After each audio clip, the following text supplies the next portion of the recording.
आपके साथ अंकिता पाल बुलेटिन की शुरुआत करते हैं। उत्तराखंड के मुख्यमंत्री पुष्कर सिंह धामी ने प्रधानमंत्री और केंद्रीय रेल मंत्री का धन्यवाद देते हुए कहा कि इस बार रेलवे के क्षेत्र में उत्तराखंड को काफी सौगात मिली है। बजट में उत्तराखंड की रेल सेवाओं को विस्तार देने और रेलवे स्टेशनों को अपग्रेड करने में अलग से जो बजट की व्यवस्था की गई है, उससे उत्तराखंड में भी रेल सेवाओं को विस्तार मिलेगा और पर्यटन की दृष्टि से आ रहे श्रद्धालुओं को ट्रेन में सफर करने में सुगमता मिलेगी और उत्तराखंड के पर्यटन को भी और अधिक गति मिलेगी। पहले भी उत्तराखंड की रेल सेवाओं को आपको बताते चले कि बेहतर करने के लिए कई बार स्पेशल पैकेज भी दिए जा चुके हैं। बावजूद उसके अलग से बजट की व्यवस्था से उत्तराखंड की रेल व्यवस्थाओं और सेवाओं को और विस्तार मिलेगा और राज्य प्रगति की ओर अग्रसर होगा।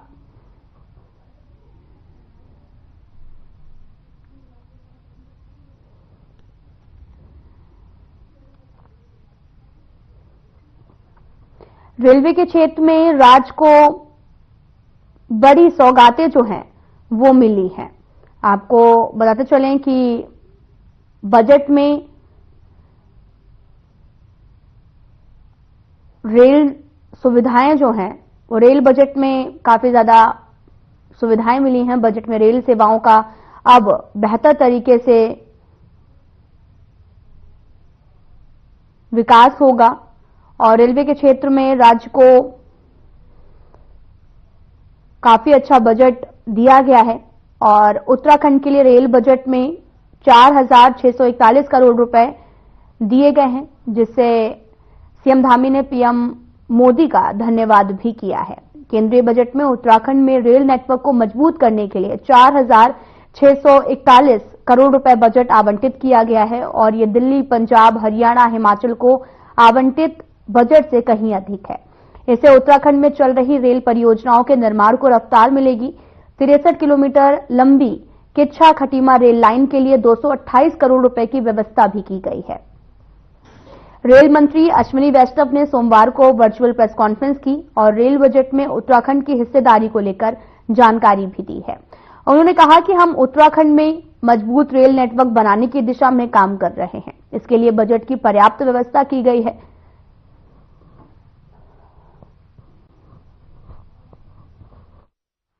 कितना बेहतर हो सकेगा?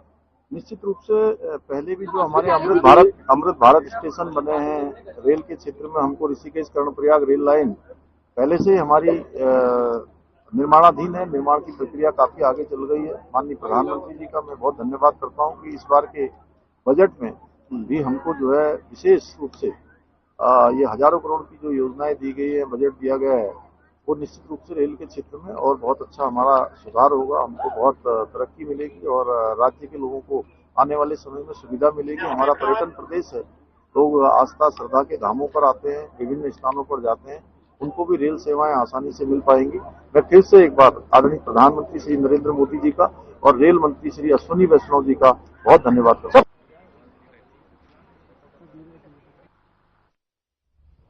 मुख्यमंत्री पुष्कर सिंह धामी ने देहरादून के सर्व मैदान में आयोजित मानक मेले कार्यक्रम में भाग लिया है। इस अवसर पर उन्होंने भारतीय उत्पादों की गुणवत्ता और वैश्विक प्रतिस्पर्धाओं में बनाए रखने के लिए मानक ब्यूरो की भूमिका पर विशेष जोर भी दिया है। वहीं मुख्यमंत्री ने अपने संबोधन में कहा कि हमारे विकसित भारत के संकल्प को पूरा करने में भारतीय मानक ब्यूरो की बहुत महत्वपूर्ण भूमिका है। भारतीय उत्पाद केवल अंतर्राष्ट्रीय स्तर पर ही नहीं बल्कि उसमें से उच्च स्तर के होने चाहिए। इसे सुनिश्चित करने में BIS महत्वपूर्ण भूमिका निभा सकता है।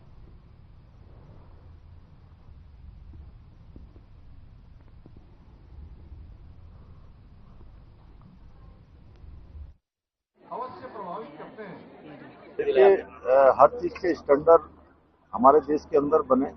हमारे देश के जो उत्पाद हैं वो अंतर्राष्ट्रीय स्तर के न बने बल्कि अंतर्राष्ट्रीय स्तर से भी आगे के बने, जिससे कि पूरे दुनिया के लोग जब भी अपने स्टैंडर्ड सेट करें वो भारत के उत्पादों के आधार पर करें। उससे हमारी अंतर्राष्ट्रीय स्तर पर साख बढ़ेगी, हमारे उत्पाद बढ़ेंगे और लोगों को भी अच्छे उत्पाद मिलेंगे।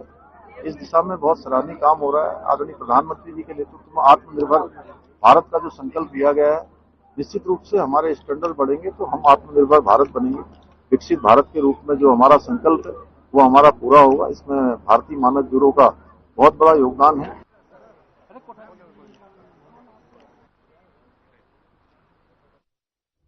मुख्यमंत्री पुष्कर सिंह धामी दिल्ली में होने वाले विधानसभा चुनाव में बीजेपी प्रत्याशियों के पक्ष में प्रचार करने के बाद देहरादून लौटे हैं, जिसके बाद में मुख्यमंत्री पुष्कर सिंह धामी ने पत्रकारों से बातचीत करते हुए कहा कि इस बार दिल्ली में परिवर्तन देखने को मिलेगा। पिछले 10 सालों में जो वादे दिल्ली की सरकार ने किए थे वो सब खोखले साबित हो चुके हैं। किसी तरह का कोई भी विकास दिल्ली में नहीं हुआ है। साथ ही भ्रष्टाचार के मामले में मुख्यमंत्री, सांसद, मंत्री सभी जेल में जा चुके हैं और सभी पर न्यायालय में मुकदमे भी चल रहे हैं। उन्होंने कहा कि इस बार दिल्ली में बीजेपी की ऐतिहासिक जीत होने के साथ ही बीजेपी की सरकार बनने जा रही है। तो बढ़ते हैं अगली खबर की तरफ। विधानसभा स्थित सभागार कक्ष में कौशल विकास मंत्री सौरभ बहुगुणा ने आईटीबीपी द्वारा, आपको बताते चलें कि यहां पर विधानसभा स्थित सभागार कक्ष में कौशल विकास मंत्री सौरभ बहुगुणा ने आईटीबीपी द्वारा कौशल विकास विभाग में युवाओं को प्रशिक्षण एवं रोजगार उपलब्ध कराने के संबंध में समीक्षा बैठक की है। मंत्री ने कहा कि कौशल विकास विभाग और आईटीबीपी द्वारा प्रदेश के युवाओं को प्रशिक्षण एवं रोजगार उपलब्ध किए जाने के लिए भी कार्य योजनाओं पर कार्य किया जा रहा है, जिससे आईटीबीपी द्वारा युवाओं को राफ्टिंग, माउंटेनियरिंग जैसे साहसी खेलों में प्रशिक्षण दिया जाएगा। प्रशिक्षित युवाओं को रोजगार भी प्रदान किया जाएगा। कौशल विकास मंत्री ने कहा कि प्रदेश में इस तरह की ये पहली पहल की जा रही है, जिसमें युवाओं को प्रशिक्षण के साथ साथ रोजगार भी उपलब्ध किए जाने के लिए विभाग आईटीबीपी के साथ पहल कर रहा है। साथ ही उन्होंने ये भी कहा कि 16 युवाओं के बैच के प्रशिक्षण पर होने वाले व्यय कौशल विकास विभाग द्वारा वहन किया जाएगा, जबकि युवाओं को प्रमाण पत्र, रोजगार हेतु प्लेसमेंट देने का कार्य आईटीबीपी द्वारा किया जाएगा।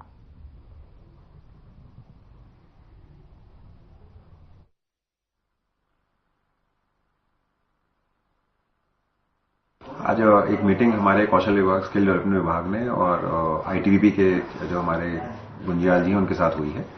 और उसमें आईटीबीपी से हमने रिक्वेस्ट करी थी पिछली बार कि अगर आप स्किल डेवलपमेंट विभाग में भी हमारे साथ मिलकर युवाओं को ट्रेन करने में और उनको रोजगार दिलाने में मदद कर सकते हैं, तो आप कोई प्रोग्राम है तो ऐसा बताइए। तो आज आईटीबीपी से संजय गुंजियाल जी और उनकी टीम ने हमको एक प्रपोजल सौंपा है, जिसमें वो राफ्टिंग और माउंटेनियरिंग में हमारे उत्तराखंड के बच्चों को ट्रेन करना चाहेंगे और उसके बाद उनको जॉब क्रिएशन करेंगे।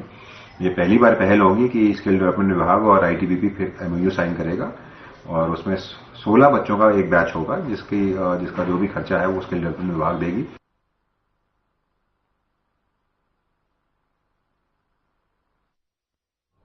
उत्तराखंड सरकार में खेल मंत्री रेखा आर्य अल्मोड़ा के हेमवती नंदन बहुगुणा स्टेडियम पहुंची हैं। यहां पर 38वें नेशनल गेम्स योगासन प्रतियोगिता के दौरान अव्यवस्थाओं पर उपजे सवाल को लेकर मंत्री ने कहा कि जो खिलाड़ी बीमार हुए हैं वो यहां पर अल्मोड़ा पहुंचने के कारण नहीं, बल्कि वो पहले से ही बीमार थे। साथ ही खिलाड़ी अल्मोड़ा आने से बहुत खुश हैं, वो दोबारा अल्मोड़ा आना चाहते हैं। और पत्रकारों के विवाद वाले सवाल पर कहा कि कुछ लोग नहीं चाहते थे कि नेशनल योगासन गेम्स अल्मोड़ा में हो, इसलिए वो लोग बेवजह ऐसी बातें कर रहे हैं। बहुगुणा स्टेडियम पहुंची थी खेल मंत्री। अव्यवस्थाओं को लेकर उन्होंने करारा जवाब दिया। पत्रकारों के विवाद पर भी सफाई देती हुई नजर आई हैं। पूरा मामला अल्मोड़ा से सामने आया, जहां पर बहुगुणा स्टेडियम में खेल मंत्री पहुंची। अव्यवस्थाओं को लेकर उन्होंने जवाब भी दिया है और साथ ही पत्रकारों के विवाद पर भी उन्होंने सफाई पेश की है। आपको बताते चलें कि अल्मोड़ा पहुंची हुई थी बहुगुणा स्टेडियम में। इस दौरान अव्यवस्थाओं को लेकर उन्होंने बात कही है।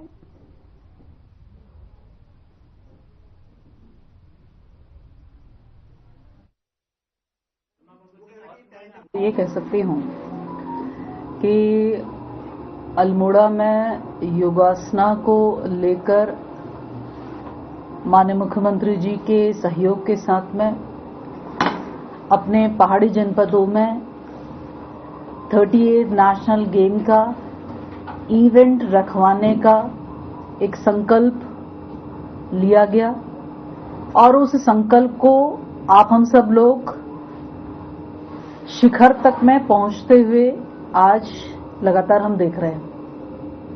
निश्चित रूप से पहाड़ों पर चाहे वो कोई सी भी खेल एक्टिविटी हो या कोई और भी ऐसी कोई चीज हो, जब पहुंचाई जाती है तो बहुत लोगों को ये लगता है कि ये व्यवस्था केवल मैदान तक सीमित रहनी चाहिए।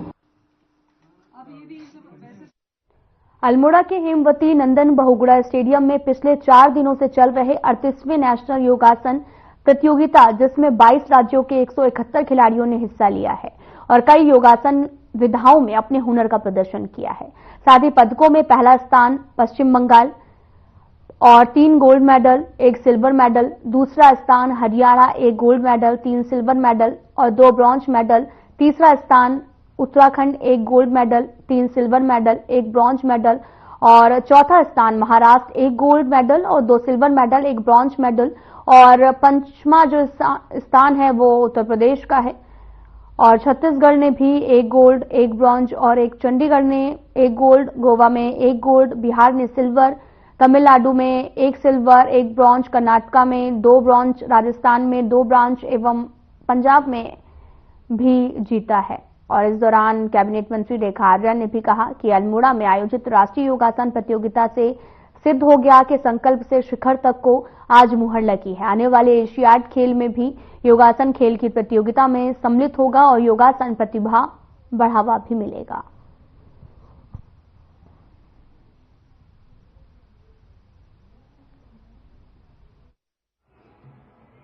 देखिए, आज योगासना का जनपद अल्मोड़ा में लगातार 4-5 दिनों के ये कार्यक्रम जो योगासना के रूप में विभिन्न प्रतियोगिता 22 राज्यों के योगासना के एथलीटों ने प्रतिभाग करके जिस प्रकार का यहाँ का खेल का वातावरण बनाया है, एक कोशिश जो राज्य सरकार की है कि हमारी देवभूमि जो है, सैन्य भूमि जो है, खेल भूमि बने, तो जनपद अल्मोड़ा में भी इसकी शुरुआत हो चुकी है और जगह जगह के जनपदों में इसकी शुरुआत हो चुकी है, यानी कि पूरा प्रदेश खेल के उत्सव से जुड़ गया है। तो मैं समझती हूँ कि समापन भी बहुत शानदार है और उत्तराखंड निश्चित रूप से योगासना के परिप्रेक्ष्य में कई मेडल भी लेकर आया है, जो कि हम सब के लिए उत्साह का विषय है।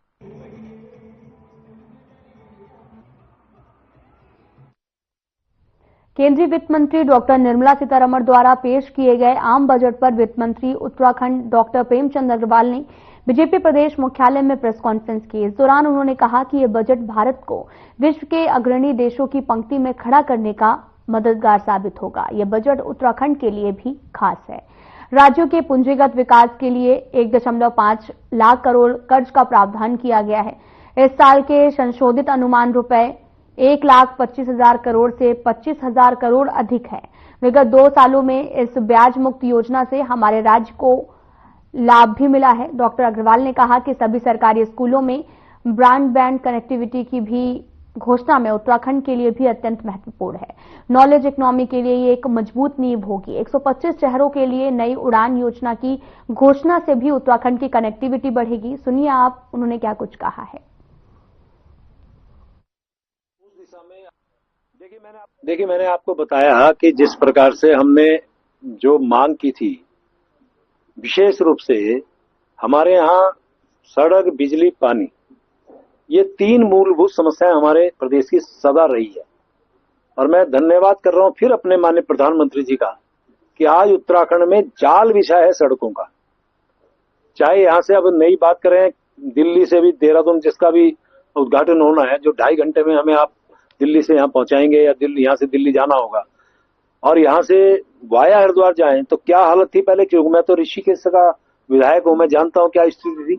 आज उनकी बात करें, जगह जगह ओवर ब्रिजेस की बात करें, और उसके साथ साथ जो एलिवेटेड रोड्स बन रहे हैं, और यहाँ छोड़िए आप पहाड़ों पे जाइए, इतनी सुंदर सड़कें हैं, इतनी सुंदर सड़कें कहीं शायद और हो। हम तो कहते हैं सब जगह है, लेकिन हम अपनी बात करें तो बहुत सुंदर सड़कें हैं। देखिए, मैं समझता हूँ उत्तराखंड क्रांति दल की कोटद्वार महानगर इकाई ने यूसीसी बिल पर अपना विरोध व्यक्त किया है। देवी मंदिर के पास में यूकेडी कार्यकर्ताओं ने यूसीसी में लिव इन रिलेशनशिप और स्थायी निवास के प्रावधान पर अपना विरोध भी दर्ज करते हुए कहा कि ये सरकार इस देवभूमि को कलंकित करना चाहती है, लिहाजा यूकेडी सरकार के बिल का विरोध भी कर रही है।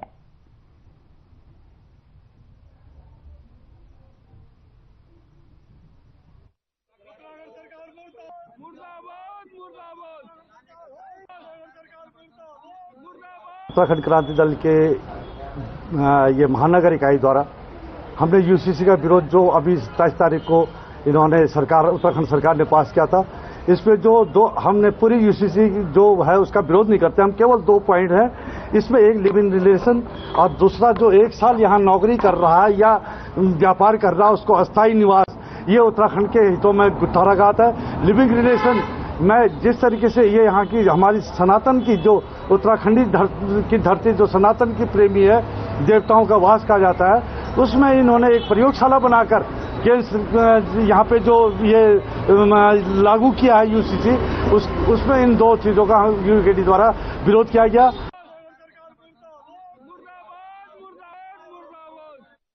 खबर कोटद्वार से है, जहां पर नगर निगम में हुए लाखों के घोटाले को लेकर नवनिर्वाचित मेयर शैलेंद्र सिंह रावत ने बड़ा बयान दिया है। शैलेंद्र सिंह रावत ने कहा कि पूर्ववर्ती नगर निगम बोर्ड में जितने भी घोटाले हुए हैं उन सभी की जांच कराई जाएगी और जो मामले कोर्ट में चल रहे हैं उन सभी की भी मजबूती पैरवी करने की बात कही है।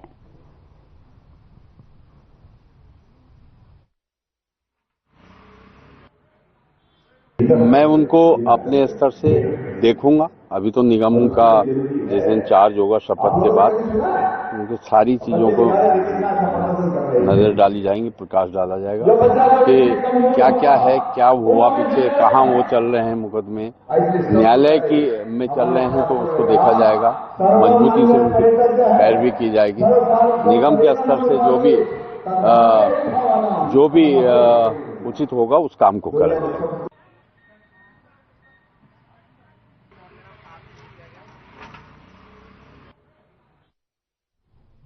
जिले के वरिष्ठ पुलिस अधीक्षक मणिकांत मिश्रा प्रत्येक मंगलवार को पीड़ितों की फरियाद सुनते हैं, उसका निस्तारण तुरंत किया जाता है। जिनका निस्तारण नहीं हो पाता उनके निस्तारण को लेकर वो अपने अधीनस्थ अधिकारियों को निर्देशित करते हैं और उनकी समस्याओं का 1 सप्ताह के अंदर निस्तारण करें।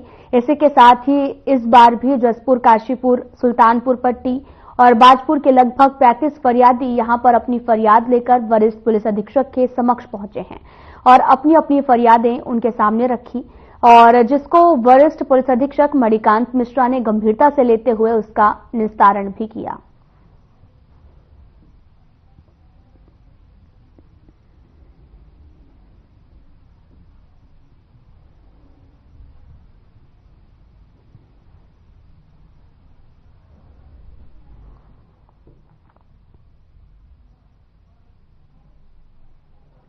आपको बताते चले कि कई समस्याओं को लेकर पहुंचे हुए थे लोग और अधिकारियों को तमाम तरह के जरूरी दिशा निर्देश भी दिए गए हैं।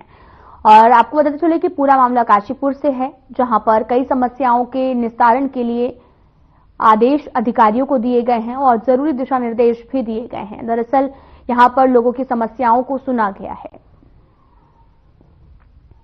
निकाय चुनाव का शोर थमने के बाद में अब सहकारिता चुनाव का बिगुल बज गया है। सहकारी समितियों में प्रबंध समितियों के चुनाव की तैयारियों ने रफ्तार पकड़नी शुरू कर दी है। 25 फरवरी को समितियों के चुनाव संपन्न हो जाएंगे और वहीं जिले के 39 समितियों में डायरेक्टर पदों के लिए 24 फरवरी को मतदान और परिणामों की घोषणा होगी। इसके बाद 25 फरवरी को सभापति और उपसभापति पदों पर मतदान के बाद में परिणामों की घोषणा कर दी जाएगी।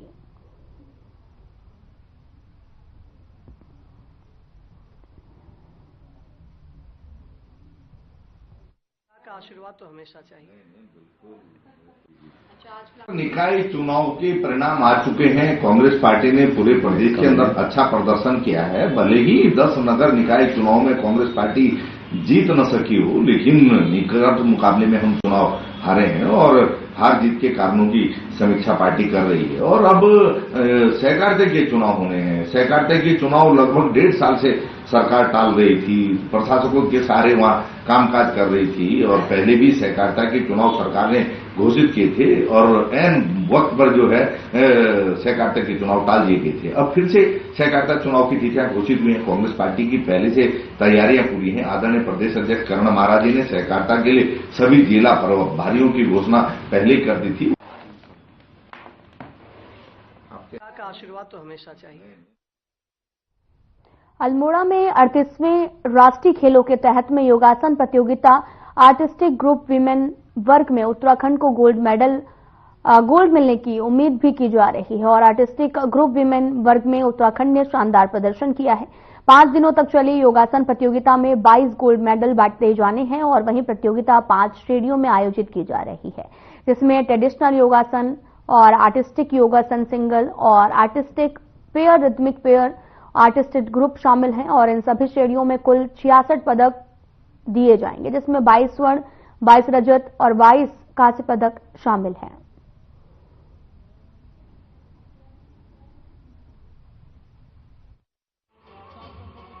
आर्टिस्टिक योगा में तो हमारे बच्चों का ऑलरेडी मेडल पड़ा हुआ है, 2 बच्चों का। और कल हम लोग ग्रुप योगा में भी प्रथम स्थान पर रहे, लेकिन जो हमारी प्रतिद्वंदी टीम है हरियाणा की टीम की तरफ से प्रोटेस्ट हुआ है। अभी रिजल्ट अवेटेड है। अगर प्रोटेस्ट कैंसिल होता है तो निश्चय ही हम पहले पायदान पर ग्रुप आर्टिस्टिक योगा में भी रहेंगे।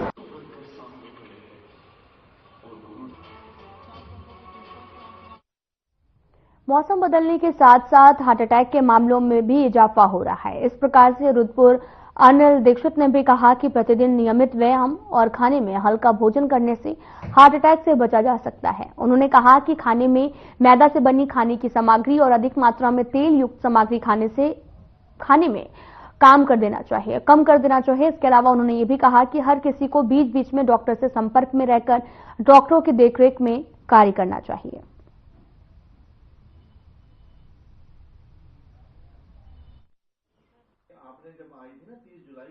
आजकल जो ये हार्ट की प्रॉब्लम यंग एज पे और बहुत ज्यादा होने लगी है, उसके मूल कारण में अगर हम जाएं तो सबसे जरूरी कारण हमारा खान पान और हमारा जो पहले व्यायाम, हम लोग पैदल चलते थे, गाड़ियां वगैरह कम थी। अब हम क्या हो गया कि जहां 2 कदम भी जाना पड़ता है, 10 कदम, तो हम गाड़ी से जाते हैं।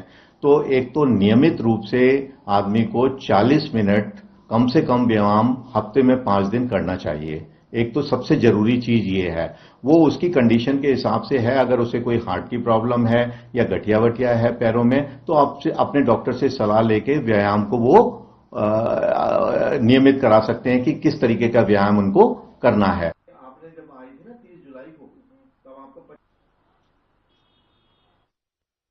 खबर जसपुर से है, जहां पर सूबे के मुखिया सीएम पुष्कर सिंह धामी के निर्देशन में और आपको बताते चले कि जिलाधिकारी जनपद उधम सिंह नगर के मार्गदर्शन में मुख्य विकास अधिकारी मनीष कुमार एवं अपर जिलाधिकारी अशोक कुमार जोशी ने तहसील दिवस में जनता दरबार लगाकर क्षेत्र के दूर दराज से पहुंचे फरियादियों की समस्याओं को सुना है। और जनता दरबार में पहुंचे जनमानस ने अपनी अपनी शिकायतें पंजीकृत कराकर मुख्य विकास अधिकारी एवं अपर जिलाधिकारी को अवगत कराया और अपनी समस्याएं हल कराने की गुहार लगाई।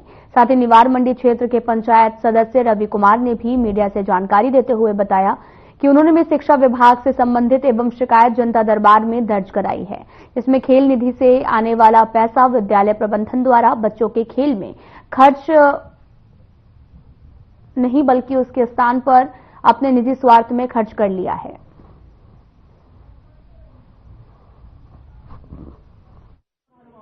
आप सभी विदित हैं, तहसील दिवस जो है हर मंगलवार को किसी न किसी हर माह में आयोजित करते हैं, जो कि जिलाधिकारी महोदय की अध्यक्षता में होती है। आज की जसपुर की जो तहसील दिवस रहा है, उसमें जनता का काफी उत्साह है, वो देखने को मिला। हमारे बीच माननीय जनप्रतिनिधि उपस्थित है। यहाँ पे कुल जो शिकायतें आई हैं वो लगभग अभी तक 100 आ चुकी हैं। इसमें शिकायतों का प्रकार अलग अलग रहा। कुछ में अधिकतर हम देखें तो मांग के रूप में रही थी, जिसमें प्रधानमंत्री आवास, सिंचाई के लिए जो पुल है उनका, फिर नालियों की सफाई, नालियों का निर्माण, सड़क का निर्माण, जो ग्रीष्मकालीन धान, इन सब चीज़ों पर काफ़ी रहा है। मैं आज जो यहाँ जनता दरबार लगा हुआ था तहसील दिवस, जिसमें जिलाधिकारी महोदय उधम सिंह नगर का आना था, लेकिन किन्हीं कारणवश वो नहीं आ पाई। तो जो यहाँ की अध्यक्षता कर रहे हैं वो सीडीओ उधम सिंह नगर कर रहे हैं। ये शिकायतें शिक्षा विभाग से संबंधित थी। जो खेल निधि का पैसा आता है बच्चों के खेलने के लिए, उसमें जो है विद्यालय प्रबंधन ने उस पैसों को खेल निधि का सामान न लाकर खुद अपने व्यक्तिगत स्वार्थ के लिए जो है वो उठा दिया है, खर्च कर दिया है। और जब मैंने आरटीओ द्वारा सूचना ली गई वहाँ से, उसमें उन्होंने मुझे फर्जी भी लगा के दिए हैं, जिनकी मैंने मतलब जिला शिक्षा अधिकारी के यहाँ से उनकी सत्यता की जांच कराई, जिसमें वो निराधार और झूठा पाया गया।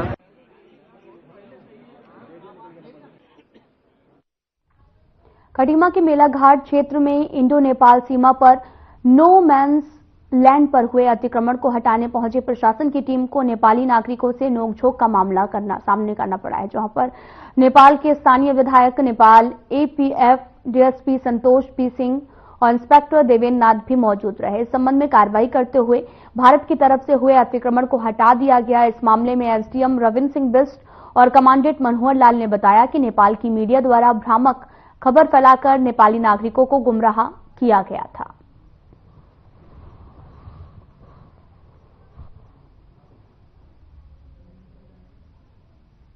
इसके साथ फॉरेस्ट के साथ, पुलिस के साथ और एसएसबी के प्रतिनिधियों के साथ सर्वे किया जा रहा है। जो no man's land Indian side वाली नो मैंस लैंड है उसको क्लियर करवाया जा रहा है। नेपाल की मीडिया में जो आ रहा है वो लोगों को भ्रमित करने के लिए है। आज भी हमारी बात हुई है पब्लिक के साथ में, तो पब्लिक ने इस चीज को अप्रिशिएट किया है कि उनके साथ कुछ गलतफहमी हो गई थी। नेपाल साइड में हम लोग कुछ नहीं कर रहे, जिला प्रशासन की टीम और हम उनके साथ मिलकर के इंडियन साइड की जो नो मैंस लैंड है उसको हटा रहे हैं। जो नो मैंस लैंड है उसको क्लियर करने के लिए इंडियन साइड में हम जहाँ भी इंक्रूचमेंट किया गया उसको हटा रहे हैं। या लगातार आज हमारा तीसरा दिन है। यहाँ पर हमारा एसएसबी कमांडेंट साहब और पूरी एसएसबी की टीम हमारे साथ है, पुलिस फोर्स है, वन विभाग की टीम है, हमारी राजस्व विभाग की खुद की टीम है। तो हम इंश्योर कर रहे हैं कि जो हमारा जितना भी नो मैंस लैंड है, जो इंडियन साइड से जो भी इंक्रोचमेंट है उसको क्लियर कर दें ताकि रिपोर्ट हम आगे तक भेज सकें। लेकिन नेपाली मीडिया के कुछ पत्रकार में से बोल रहे थे कि आपने बिना बताए ये सब कर दिया है। फिलहाल बुलेटिन में इतना ही। नमस्कार।